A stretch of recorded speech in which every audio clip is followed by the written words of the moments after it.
আসসালামু আলাইকুম। আম্মু কি করো? এই যে তোমার আপু বাজার থেকে অনেক দুধ নিয়ে আসছে, কি বড় একটা লাউ নিয়ে আসছে, কি সুন্দর সুন্দর টমেটো নিয়ে আসছে। এই দেখো, এই যে হারপিক এনেছে। তা ওগুলা এখন গুছ গাছ করবো। বড় একটা মুরগি নিয়ে আসছে, ছুইলা টুইলা। এ দেখেছ? হ্যাঁ, দেখছো মুরগিটা দেখতে কেমন? হ্যাঁ, ল্যাংটা ল্যাংটা লাগে। তো এখন আমি এগুলো গুছগাছ করবো। দেখেন, খুব বড় বড় টমেটো আর খুব সুন্দর সুন্দর টমেটো। এখানে একটা চালনি, দুধ দুধ ছাঁকনি নিয়ে আসছে, সাথে একটা বড় চালনি নিয়ে আসছে, কটন বার।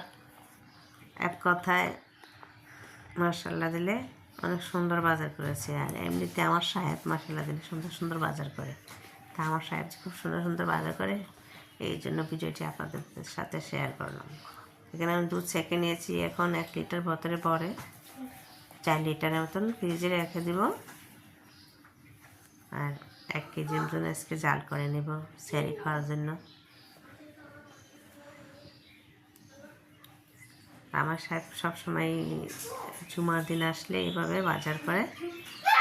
তো কালকে কালকে যায়নি, আজকে নিয়ে আসছে।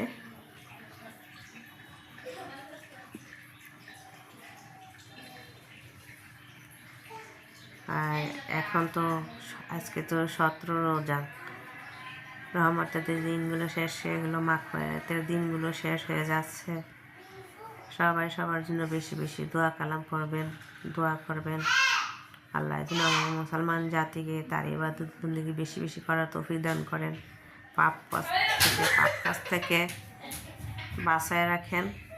আর আমার ছেলে মেয়ে অনেক দুষ্ট, প্রাইভেট পড়ে আসছে না, ঘর ওড়াই লেতেছে। ওরা যখন ঘরে না থাকে, মনে হয় কিছু নেই। ঘরে থাকে তখন ভালো থাকে। আলহামদুলিল্লাহ ভালো।